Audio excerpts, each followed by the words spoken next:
Every voice matters. Blue Lift is a podcast dedicated to address the issues that affect all of us, with engaging discussions with progressive thought leaders and experts as guests. Here's your host, Peggy Kingsbury. Hey everybody, welcome back to Blue Lift. I'm so glad that you are here with us today. Thank you for taking time to listen to this podcast, and I love all the comments that I'm getting from many of you. I'm really pumped about our guest today. We have with us Audrey Winograd, and Audrey is a clinical social worker. She's a therapist. She is from talking to us from Vermont. And, you know, Audrey has really done a lot of interesting things in her career, but she offers group therapy and support groups for clients and caregivers. And she has also done some animal-assisted therapy, which I think is really cool. And she, you know, she says on her bio that she sent that she loves to meet us where we are. And so that's what we're going to do today, is talk about where we are, and maybe how we can sustain the level of stress that we're all under. And I don't care which side of the aisle you're on, or if you're straight down the middle.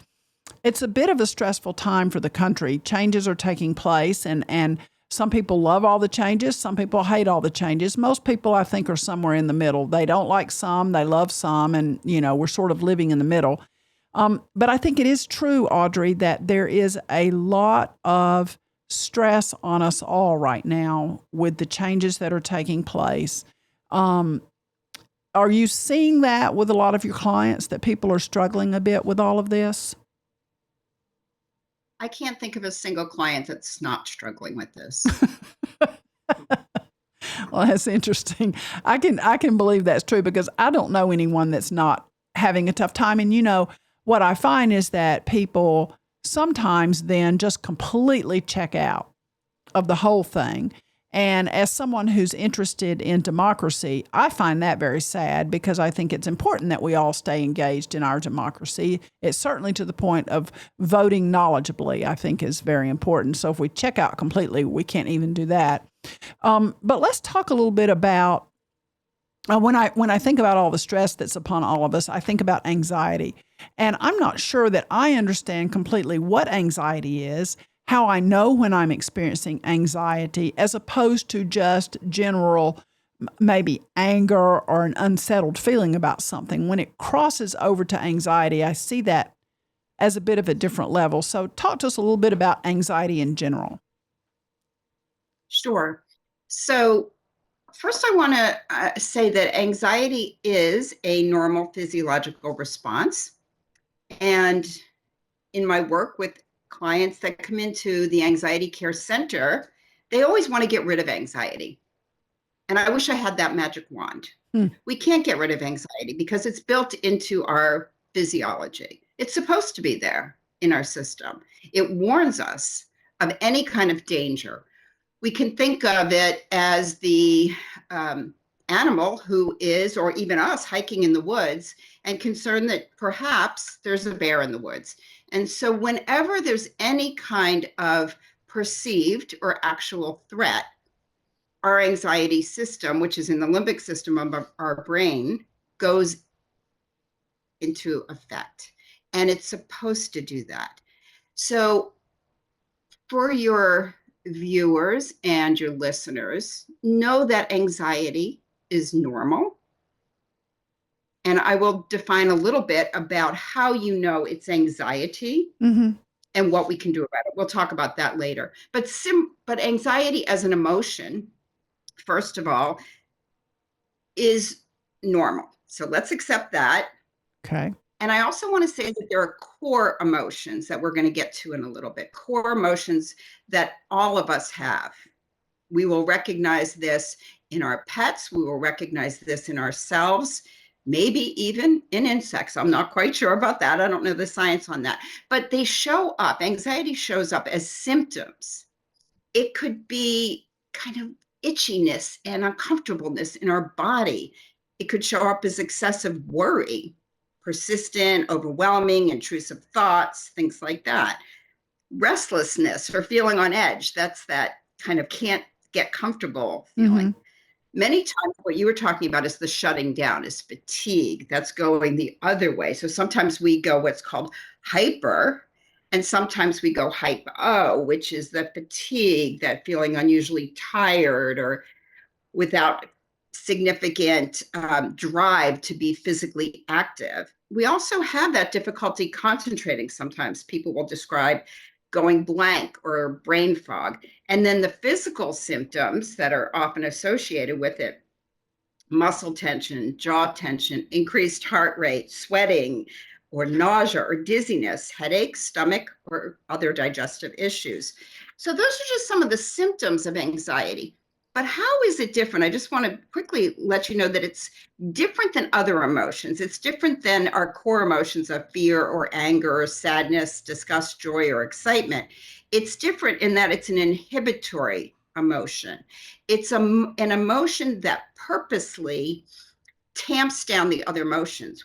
Why? Because we need to check out, is there a bear in the woods?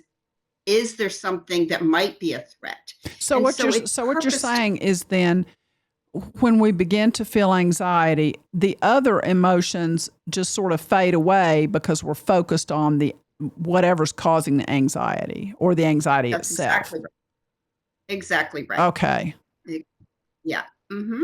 Which is really sad because I'm thinking now that, you listed those core emotions and I'm thinking, wow, when I'm letting myself live in anxiety, I might be missing something that's joyful because I'm focused on something that's making me anxious. Yeah, I really get that. And anxiety can be very brief, because what do we typically do when we're taking a hike and we think there might be a bear in the woods? Well, we look, we check it out. And once we know that we're safe, that anxiety starts to diminish. Mm-hmm.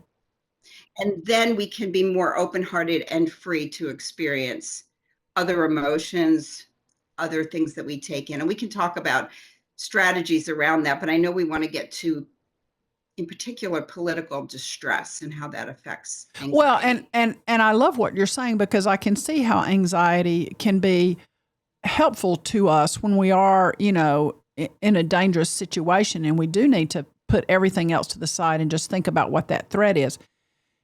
To segue into what you just said, in today's world, it is a constant threat, perceived by many to be that way. Not everyone, but perceived by many to be that way. It's a constant threat. And we've got bears in all the woods everywhere all the time.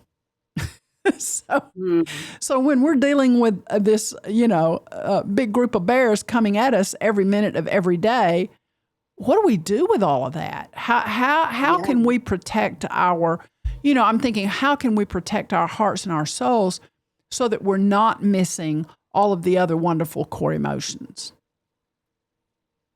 I'd really like to answer that question and but I was wondering if we could back up it just a few minutes. Sure, you're driving.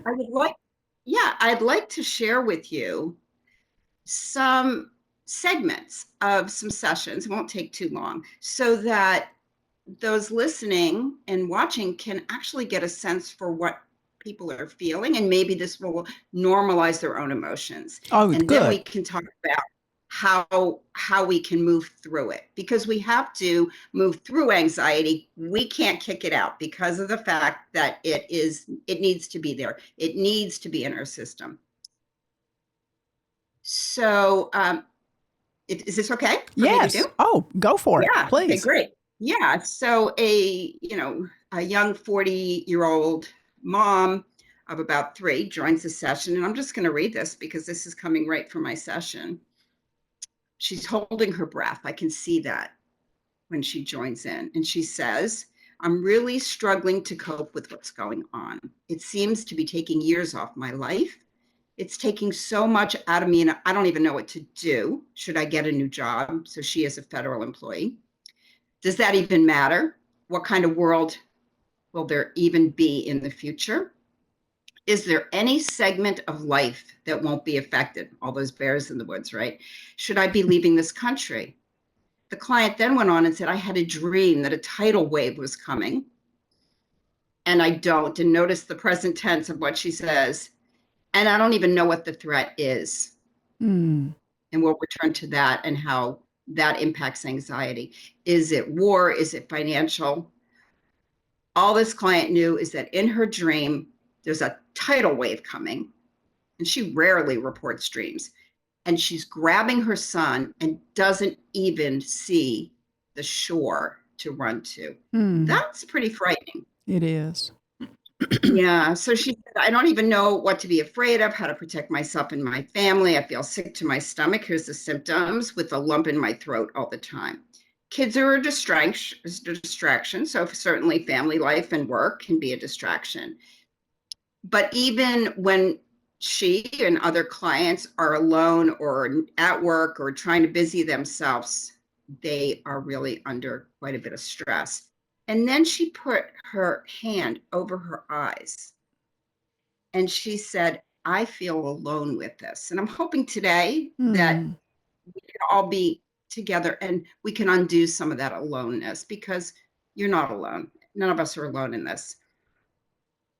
That's good. Yeah. Yeah. And that is, I'm very much an empath. And so while my job is not at risk, I do have friends and family who work for the federal government, and they don't know from one day to the next if they have a job, what it's going to be, who they're going to have to report to, and all of that. So I feel a lot of empathy towards that, which then sometimes puts me in anxiety because there's so much empathy for so many things, all these bears everywhere. Right. Yeah. Absolutely. There are lots of bears in the woods. And when we look around, we can also tell ourselves that right now we are safe. So we want to notice. The first rule of working through anxiety is noticing. Notice it, not just the bear in the woods, but how am I feeling? So focusing on your body and what you're feeling in your body, not trying to push away those symptoms immediately. Many people think, just get rid of it. I don't like my anxiety. I want to get rid of it. No, the opposite is actually true. We want to give it some attention. We want to slow it down, because anxiety is a warning system. And if we don't pay attention to the red light, we're going to run it. So if we just slow down and pay attention to it, then we can move through to the other side. And there's lots of ways I can share with you of moving through to the other side. Well, that's really important what you're saying. So it's not helpful to ourselves when we begin to feel anxiety to just say, oh, I just need to toughen up. This is ridiculous. Just move on. That's not helpful for us. Right? That's correct, Peggy. That's absolutely correct. That is not helpful. We want to welcome every part of us. It's unusual to think of it that way, but we want to welcome it, because as soon as we notice the emotion and specifically where and how we're feeling that emotion, the sooner we can get through it and move on to whatever we're going to do next. So we absolutely want to notice it. Research shows that even 20 seconds of noticing the emotion and where it is in our body can calm us, kind of the 10% rule. It's not going to take our anxiety wham down, but it's going to just reduce it just enough that we can then focus on what are we really feeling. Oh, wow. That's really, really important. I hope the listeners maybe will play that back again, because that's really important. Because I have often said to people in a joking way that I like to sort of live like a teapot. I like let a little steam off all the time so that I don't blow. And and I have a background in police work, and I think I learned those coping skills through that, because that is truly bears in the woods a lot of times. But I love what you're saying, is that when we begin to feel anxious about something we've seen on the news or we've read or something that someone has said, to sit with it for a minute and recognize it and say, oh, I'm clenching my teeth, I'm clenching my jaw because what they've said makes me feel anxious. And then think, what about what they said makes me feel anxious? Perhaps what they've said doesn't affect me and isn't going to affect me. And Empathy and anxiety are two different things. It's okay to feel empathy, but that doesn't mean I have to be anxious about someone else's journey. Right? Exactly right. It's exactly the first thing I often teach clients about coping with anxiety is exactly what you just described. And I call this, I just made it up, so it may not work for other people, but it's exactly what you just did. I just call it this is that, very simply. This being what I'm feeling inside of me. I'm noticing my heart racing. Is that. Now, oftentimes we get these sensations that we can say is anxiety. And we don't even know what the source is. It could have been in this climate, it could have been something we listen to in the morning. Sometimes I listen to the radio and I think it's not bothering me now. I think I'm getting a little better with it. And then an hour later, I'm feeling really anxious and I'll do a little rewind in my mind to look for. So I get this, okay, this. I'm like irritable. I'm like, what do I do next? That's usually my reaction. I'm not usually the curl up type unless something's really overwhelming, but everybody has different ways of reacting to anxiety. So when I do the mental rewind, I might realize that I just got an email that was distressing, but I knew I couldn't attend to it because I'm working. Or I might backtrack and say, this is that news report I heard and couldn't really take in at the time. It was too overwhelming. But just by telling your system that, the anxiety response that we can't get rid of will go, okay, you got the message. You got the signal that there may be something disturbing. Now you've identified what it might be. And now we can move on either with work or sometimes figuring out what to do about that. And we'll talk a little bit more, maybe specifically about political distress, maybe about other ways of actually moving through it. But that's the exact thing to do in the moment. That's good. So the physical is that, and you just find it. And that you say to you is short, not a big, long-winded thing. It's that news report today. That's enough. That's enough for now. When we've got this fire hose of information coming at us, and most of the information that's coming at us is given to us in a way that says this is getting ready to happen and this will be the result, and then the next thing is, oh my God,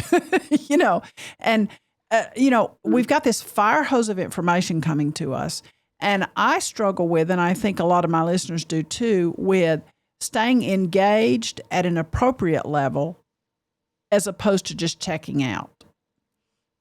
How are you advising clients on the amount of information we're taking in and how we can stop wanting to see the car wreck over and over and over again? That's a great question. And I can tell you that my clients have been advising me on the same thing. So many of them have come up with incredibly great strategies. All of them are about limiting consumption for the most part. So limiting media time, or taking social media breaks so that you're not on Reddit all the time. I know for my clients who are either federal employees or rely on federal contracts, because it's not all just federal employees, but so many. Here I am in Vermont, we do have federal employees, but it's been surprising to me how many of my clients, their underlying contracts are all federal. So anyway, there is a lot of worry about this. So here's some of the things that they've told me that they've done that seem to be working. So limiting the media time, I think we've all been doing that. But also finding the right time and place for consumption. So you may decide that twice a day works for you. I don't know. I never thought about this before. I would just I'm a real big radio listener.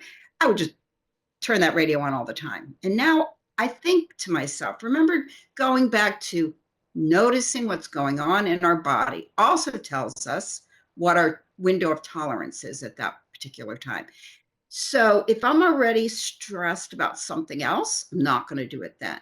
If I'm exhausted from anything, from work, from Not going to do it then. Before bed, not going to happen. Not going to lay in bed and look at the news. So I would say most people tend to do a bit in the morning, and then they have a break between that and their next engagement, whether it's work or family, whatever the next thing they have to work on. So that's really important. And I love that. amount of time. Yeah, I love that. Sometimes, I love that. I want to go right back to that though, because I love that because I have clients in my business that will come in my office and be completely overcharged about some tiny little issue. And I suspect they've been listening to the radio in their car and they heard something they didn't like, and then they immediately came in and took it out on the first person they saw. So I love what you said, that so that we're not that person when we are going to give ourselves that time for the news, and which is 90% politics these days, then give ourselves a break between that and a public facing activity, or exactly, because we're going to take our anxiety out on the next person we see. Yes. And I can also add that when you don't have that time, and even though that time can be really just a minute or two, sometimes in between meetings or other work, you may have to go into the restroom if that's the only place you can do it, and do some jumping jacks if you have high energy. You want to match your anxiety symptoms with the response, right? So and sometimes you need to offset that. But the other thing is transparency. Now, I'm not suggesting that somebody go in and say, oh, I'm so upset about the political news today, and what's going to happen to the Department of Education. And I know this person, but everyone needs a download. They need to download. Right. And so sometimes if you're noticing that in your own clients, you may just say, feel free to download a little bit. And then you just move on. No comments necessary, because it's very, very difficult for us to regain the prefrontal cortex once it goes offline. And the prefrontal cortex goes offline when we're highly anxious. It needs to. Why? Because that system of signaling, maybe a bear in the woods, needs to do what? It may need to play dead. It may need to run. It may need to fight. Our body knows, doesn't have the attention, needs the energy until we don't feel that anymore. So even for you, if you find yourself not having that break, you can try to take it mentally, but if you can't, you can actually say, and I've done this with clients, if I'm going from a session and I just looked at an email that really was upsetting, oftentimes I'll just say, let's just take a minute to land here where we are. And we don't even have to talk about anything, but just let's take a minute to land. It is a mindfulness strategy. Landing might mean putting your feet on the ground. Think about what you've been through before you're starting this meeting. Think about what you might be worried about in the future so that you can be in the present at that particular moment. I like that. That's good advice. And I think a lot of it, as you said, it's a mindfulness thing. And for people who say, well, that sounds kind of woo-woo, basically what you're saying is just check in with where you are at the moment and then move from there. So I love that. And sometimes, I actually do catch myself actually planting my both feet on the ground and just saying, okay, now let's move on to something else. Yeah, I love that. I think that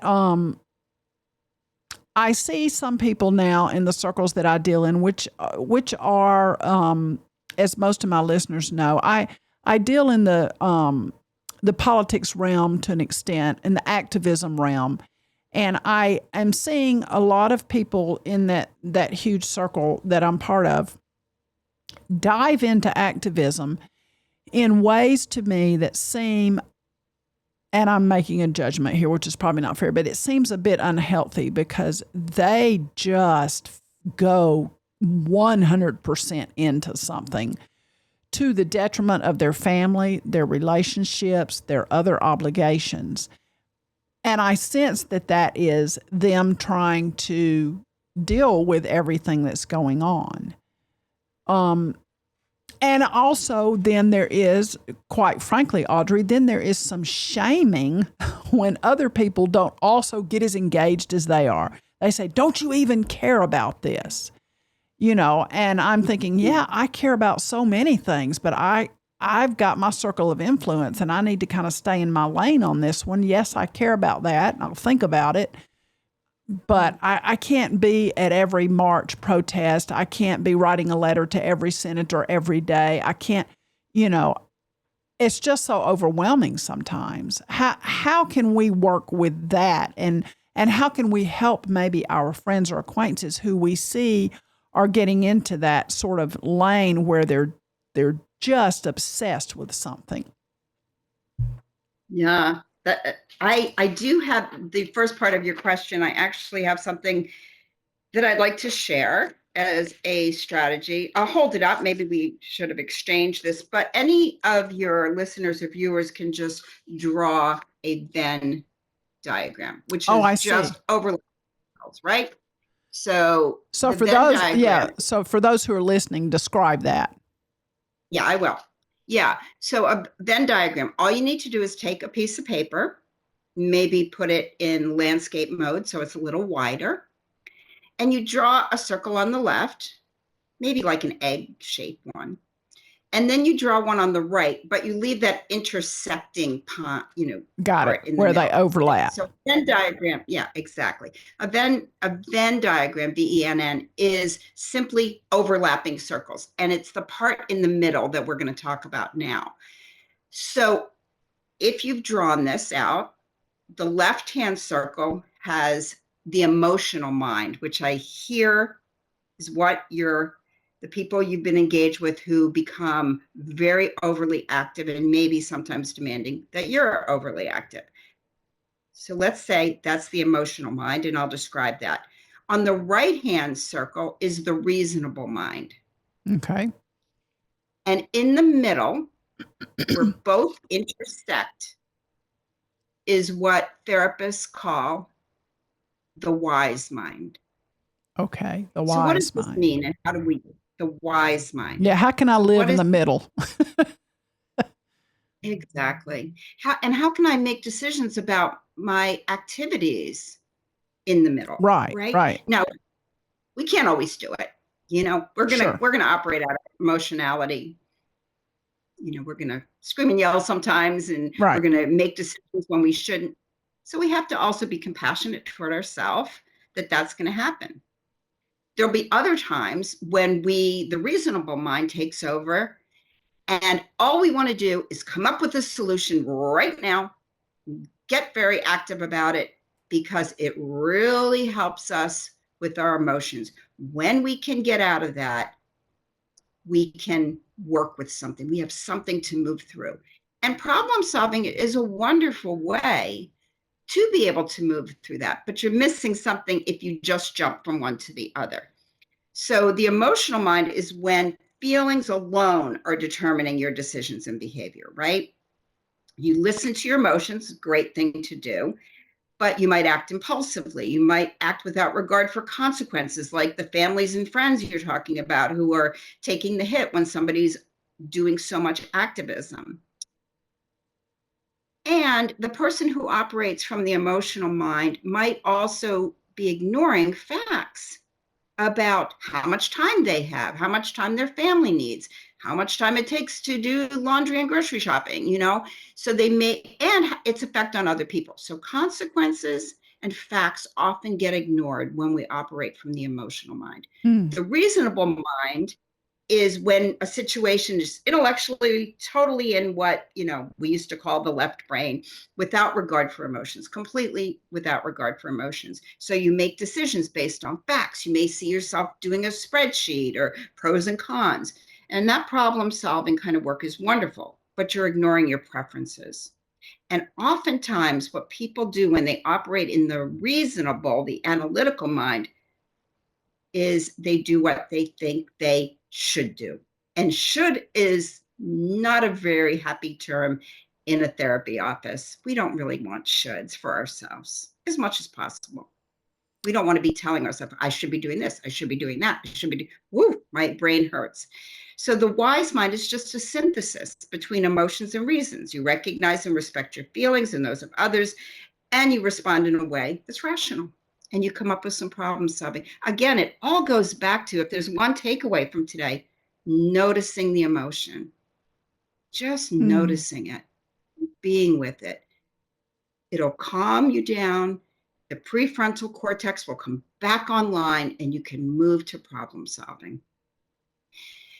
So how do you get other people to do that? That's the hard question. Right. Because we know we can only really, that's really hard. Well, and because people on either side, if someone is living just out of emotions and, then they're frequently they'll talk using words that are the biggest and best words about everything. Something is not just bad, it's horrendous. This person is not just not doing a good job, they're evil. I mean, they get very emotional about this, whatever this cause is they've tied themselves to. And everything around that's highly emotional. And that person is very difficult for a lot of us to deal with. And then on the other hand, I'm really the kind of person who does not want somebody to whip out the spreadsheets. I'm like, you know what? Okay, I get that there's some facts around this, but behind every one of those spreadsheets is a human being with thoughts and feelings. For example, you say, we're going to cut 10% of the workforce, and you just go on and lop off the first 10% of names. Well, that's stupid. And there are people behind that, and families are suffering. And it's not cute to be on stage with a chainsaw talking about, people's jobs and their livelihoods. And in many cases, things that they've trained for years to do, and their whole identity is what they do. And you just, I'm cute with a chainsaw. So I don't want to see that side either. I love what you're saying, though. If we recognize that someone else is coming from one of those two perspectives, it might help me deal with them in a more compassionate way.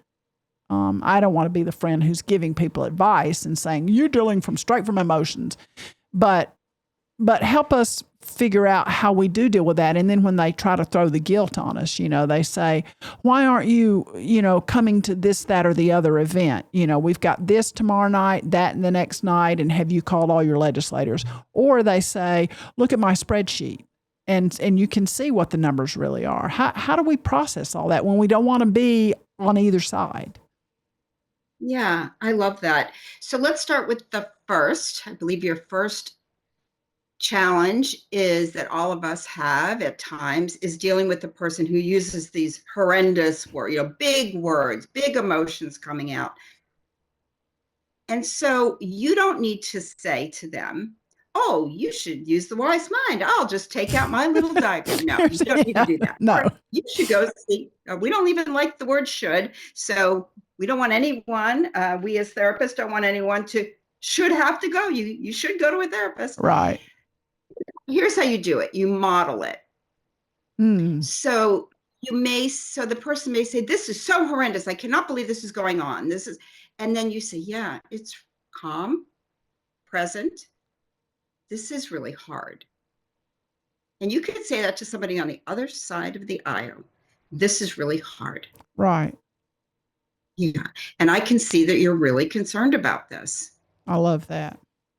You don't need to really go that much further. If you choose, depending upon your relationship with the person, if you choose to engage them more, you slow down. When you slow your words down and you slow the calming down, maybe doing some deep breaths, and you can even say to somebody, let's take a deep breath. This is hard. Remember how I said earlier that sometimes when we're coming out of some state, of ego state, basically, right, and we have to do something else, we want to pause. A great way to do that is to literally invite the other person into that with you. Like, wow, this has been quite a morning. Let's take a breather. You don't have to say, I just am so upset about, And so if the other person comes in looking like let's take a breather so you can think about what brought you here. I can think about my morning and we can be together. But I think just modeling good language, tone the language down, show caring and compassion for people, and then they will do the same. Now, some people may get really annoyed. The second part that you offered was, what do you do when they just start to say, I can't believe you're not even getting involved. I can't believe you're not going to this. I can't. Right. Again, slow down. By you slowing down, they're going to slow down. You're not ignoring them. You're just pausing. If you notice, I'm getting slower just on purpose here, because as much as we think that pausing is not a good thing, that we have to fill up everything, every second with words, we don't, right? We want some white space, some white noise in between. So yeah, so again, with that, you can just say, I'm really, really happy and pleased to hear that you're going to that event. And you don't have to say another word. Oh, that's good. You can, but really, the fewer words, the better. When somebody is what you're describing, hyperactive, I'm going to actually take just a minute to explain this, because Zoom is great for that. We've got like these lines, right? Yeah. So this line down here and this line up here, they create what we call a window of tolerance. And we all have a window of tolerance where we kind of operate pretty well, pretty comfortably. And then something can come in, a trigger or anything that happens or a thought, and we come out of our window of tolerance. And we either go this way, which is hyperactive, which is what you're describing in some of the people that you've engaged with, or we could go what I described before, hypo-arousal. So it's either hyper-arousal or hypo will take people out of the window of tolerance. So you can help expand their window of tolerance just a bit by slowing them down, not therapizing them. Right. There's a word like that. Yeah. But just slowing them down. And again, back to, meeting them where they're at. Where are they right now? They are just have to do, because there's no time to lose. And I've got to do everything right now, even though we know how important the spectrum of action and political and community activism is. We want to be engaged, and we don't want to burn out everything else in our life, right? So yeah, that's what I would say. I would just say, I'm really pleased to hear that you're going to be there. You're going to represent us really well, and you don't need to say anything else. If they say, well, why can't you come? That's up to you if you choose to answer that question or not. Yeah.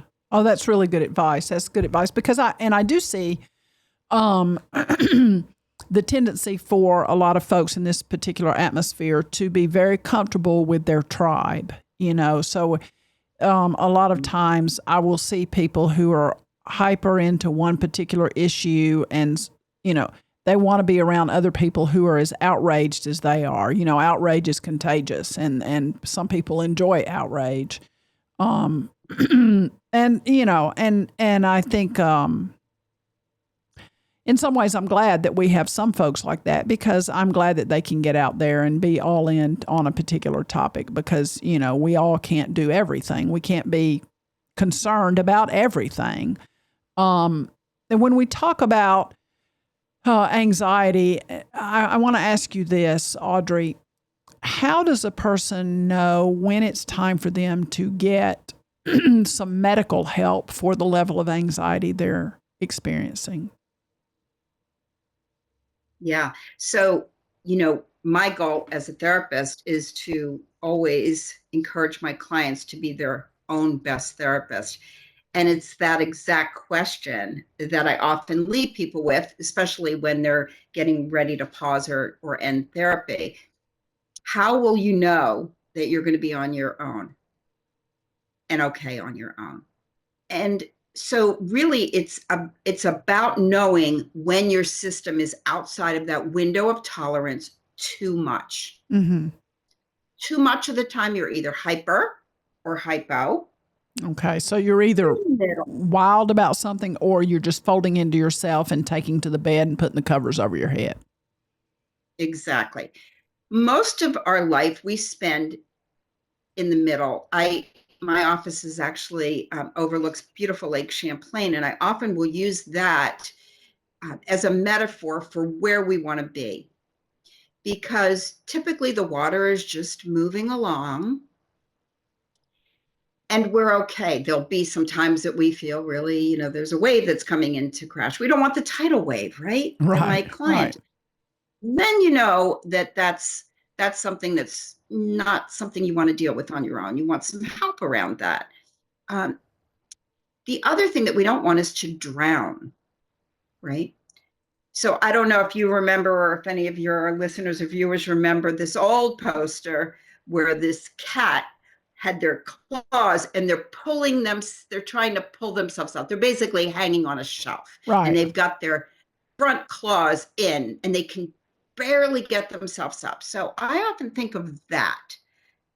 When you are on this sort of wave and life is okay, and yeah, sometimes it's wobbly, but then you start dipping down.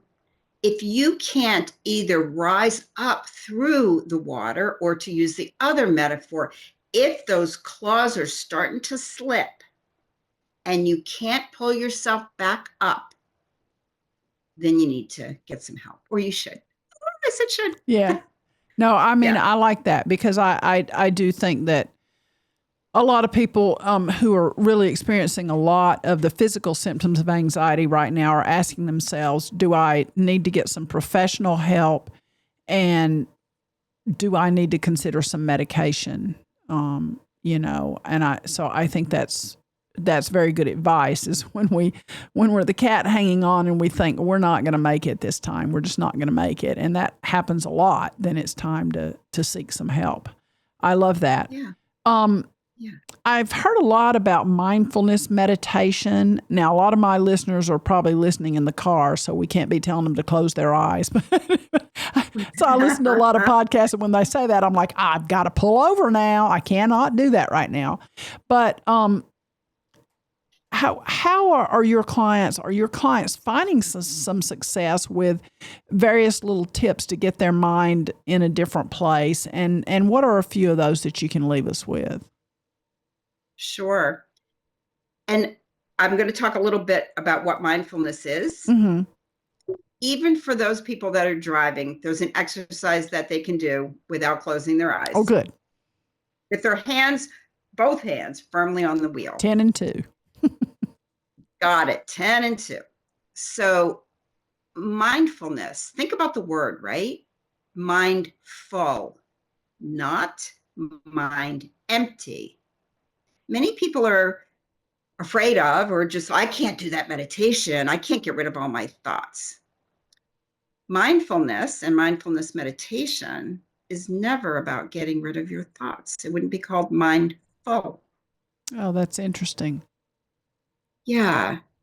So we are thinking beings. We can't, just like we can't kick anxiety out the door. I wish I could come up with that magic wand. I wouldn't have to do sessions. I could just wave it over you.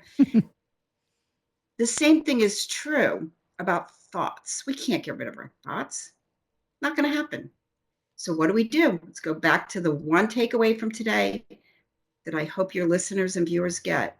Just notice them. Bring them into your attention and notice them. So mindfulness meditation is about doing just that.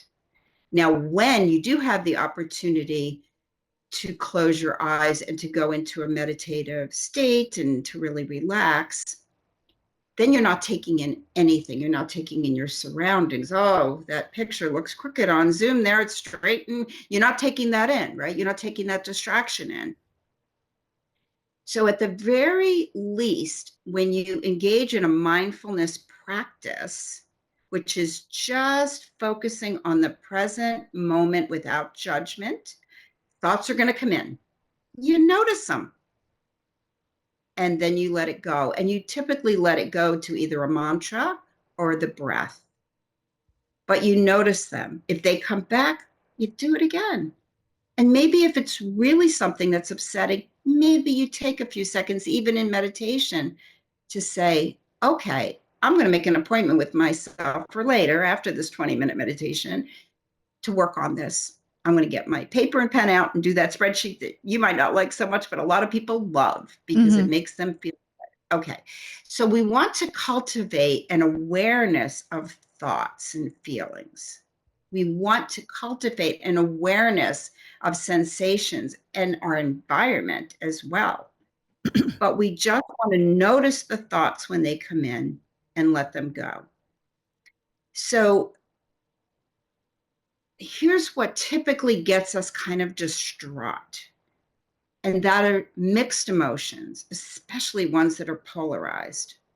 Really, really want this country to do well. We really, really care about our neighbors. And yet we're really maybe angry or fearful that we don't have control over that. So those are two different emotions.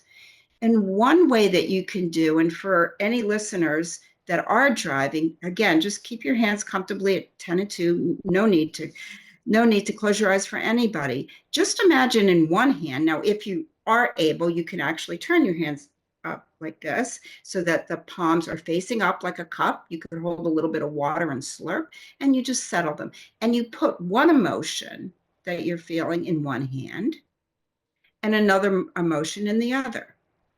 So that can even take place in a car. If something's really troubling you, you can say, I'm really, really worried about my child that's in college right now. And I have these beautiful memories of our times together when I did have more control and could. So you have those too. You can have those too. And somewhere between the wobbling back and forth, your mind will settle. And so that's what I suggest for any kind of distress. That see if you can locate those thoughts and feelings. And if you find that there are two that are kind of batting against each other and making it a little tight in there, see if you can unblend from them by just moving one emotion or thought here into the left, one emotion or thought into the right, and just letting them be. That sounds like great advice. I love that because I can see myself, putting one thing in one hand and one thing in another hand and just recognizing that and working through what might have me anxious or feeling distressed at the time. These are such important conversations. And I wish that more people would let themselves have some sort of therapy to help get through some of these things. And I know that a lot of people are doing therapy over Zoom, and so it's open to more people now. But I realize it's cost prohibitive in many cases. Are there any resources that you know of, or websites or podcasts that will help people who just, quite frankly, cannot afford therapy but know that they probably need it? Well, here we are today, aren't we? Yeah. So there are lots of resources on the internet, but you do need to be a little bit careful. It's kind of Sure. like the prescription shopping on the internet, not a great thing. Let me just go back to actual clinical license practice. So many therapists do have sliding fee scales. Many of them accept Medicaid for those that have Medicaid, and Medicaid does not require any copay. And then you can have quite a few sessions by using Medicaid. So that's one source. There are also really good community groups in your area. And I think that this is a strategy, whether you're thinking that I might need therapy or you're just trying to find a way to cope with distress, whether it's political or not. And that is seeking community, finding people that you trust, that who share your thoughts and your feelings and concerns. Not everybody's going to be 100% on, obviously. People who listen without judgment. If you join a group and people are judging you, and get out, find one that fits for you. There are lots of good groups out there, local groups. I don't know what different people have, but through most of the country, there are neighborhood apps, or, we call it front porch forum here. Other people call it neighborhood, Right. and they're just very specific. And oftentimes those groups are on those boards there that you may get on a daily basis in your neighborhood group. Because if it is political, then of course you do have to be a little bit careful, because you do want to be with a group that you can be open with, right? Right. And so Sure. that may have, so that's a little trickier than, let's say, a grief group, where you're not bringing politics into every conversation. But even in that case, not everybody's grief is the same. Not everybody's loss of a person is the same. No group can have members that are completely the same. The whole power of the group is to have some commonality, but differences as well. Right. Well, I appreciate that. And I know locally, for anyone who is in the Middle Tennessee area, you can just reach out to me. My email, of course, is always in the show notes. And I know of several groups where like-minded people, and this we're talking mainly about progressives, can get together and sort of discuss issues. And I myself am in a circle group, and in that circle group, and it's led by a retired therapist.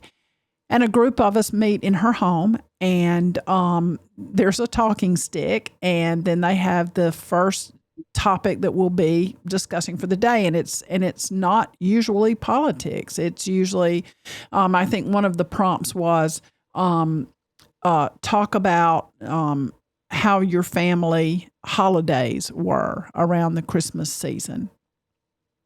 And as we went around the room, a lot of people shared that, well, it wasn't Hallmark at all. It was more like Hellmark. I mean, it was horrible. And people shared that. Other people had an idyllic childhood experience around the holidays. But I love that group because you can only talk when you have the stick. You cannot comment on what anyone else says. There's no judgment at all.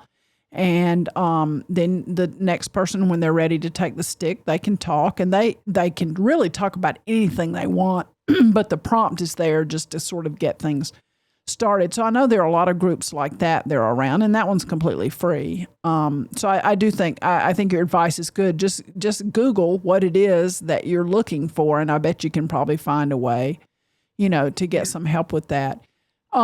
It's a hard time for a lot of people, and what you're doing is so important, and I'm just so glad that there are so many good therapists out there to help folks. I do believe anxiety can be crippling for some people, and I've seen that recently. And I don't think there should ever be any shame in how your body and your soul react to stress. I mean, we're all wired up differently, and being jealous of someone else being able just to let it roll off their back, that's useless. That's a useless thing to even think of, because they may also be deathly afraid of the dentist. And when you go, you think, what's the big deal? So we're just all kind of made differently, and different things trigger us in different ways. This has really been a good conversation, and I really am hoping that we can do another one of these in a few months and check back in, because as things develop and, things change in our country, change is what I think is so hard for many of us. We have it in our mind, Audrey, how things are supposed to go. This is America. Things are supposed to go smoothly. We've had, I'm sure that some people on the far right side of the aisle didn't like it when Obama was president. And maybe they were having a podcast and talking about maybe they were also feeling great anxiety over things. But generally, we come together, we get through things. If we don't like the current president or current administration, we realize in 4 years we'll have another shot at it.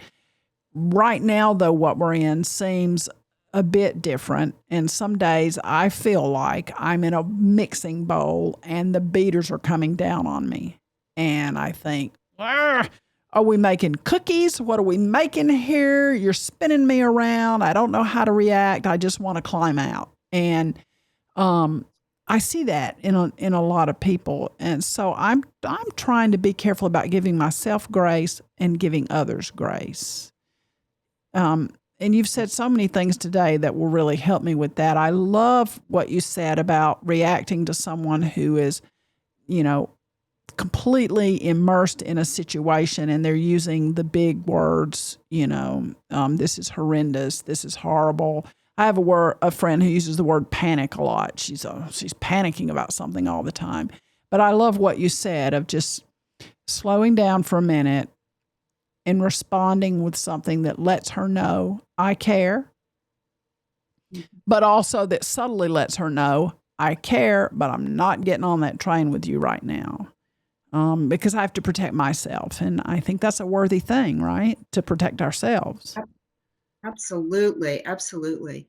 Yeah. I think that's a wonderful way that you put that. I also think, taking that long view that you were alluding to, it does seem like a very long time because we're just early into this administration, but taking the long view on our life, noticing that we're safe now, and remembering that the best things in life aren't political. That's the absolute truth, isn't it? And Yeah. I don't want to leave this discussion without at least sharing with my listeners. One of the things that I do when I get particularly sideways about things that are going on, I find that time in nature is so important for me. I think it's the Japanese call it nature bathing.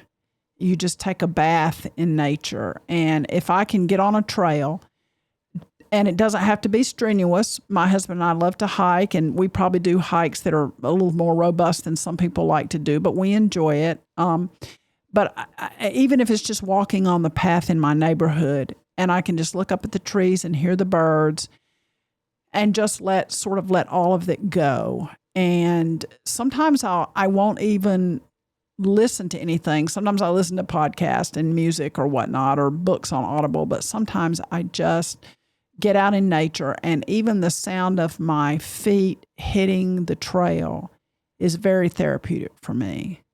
So we all sort of have our thing, and and I just encourage people to try to find something that's totally unrelated to the thing that's causing you great stress. So that is the best advice, and that is always advice that we always give, is to find something where you can flow and not really look at a clock or their phone, just flow. We call it, in Vermont here, we call it forest bathing. It's a very popular activity. And getting out into nature as far away where you don't see man-made things. If you find a spot like that. I did want to offer something that one of your staff members forwarded to me, which is a quote from President Obama. It's not that long. Great. Go for it. Yes. Yeah, so I'm just going to read it. Living in a democracy is about recognizing that our point of view won't always win out, but continuing to fight for the change that we believe in. That's democracy. So since the last election, the foundational principles of our democracy have been challenged. This is all Obama speaking. And it would be easy to give in to fear and despair. But the change that we seek, the change that we need, will not come if we wait for some other person or some other time. The best way to make a difference is to get up and do something. One thing is good. Just one thing is good. Just go out and make a difference right now, maybe in your own home, maybe for yourself, and maybe for your neighbor. That's me speaking. And back to Obama, he says, because through your action, you will fill others with hope, and you might just fill yourself with hope. Oh, that's good. That's so good. And that's so true. I do think that's true. And it may even be something as simple as sharing a smile with someone, just I agree. And I feel that there is a real core in our country that wants to see things work out really well for everybody. How we get there is what we disagree with. But I will talk to anybody about any topic as long as we can find something that we feel the same way about. And sometimes it has to be very basic, like we both want good things for ourselves and our family. And if we can start there, then we can have a conversation, Oh my, Yeah. that's so perfect. I suggest to everyone who's listening, rewind and write down what Peggy just said. That's a great mantra. Yeah. I use that. I use that a lot. Well, thank you so much, Audrey. I appreciate this so very much. And if someone wanted to email you and just ask you for maybe a therapist recommendation in the area, could they do that? We'll put your email in the show notes. Sure. Yeah. Sure. I can certainly direct people if they just kind of let me know. In your email, do not put anything specific about your condition. Right. Because email is not safe.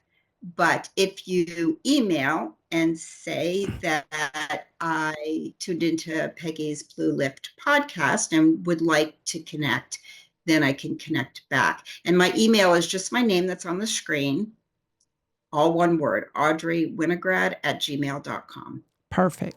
Well, thank you so much for this today, Audrey, and I hope that you get some wonderful forest bathing in soon. It's beautiful down here in Tennessee today. It's beautiful. I say that it's beautiful. It's like 74 degrees, so we know that winter's coming again to make it's going to do a little dance for us, and then it'll be gone. But today is a beautiful day, so we're embracing that for today. Thank you so much. Embrace it, and thank you so much for the opportunity. Sure.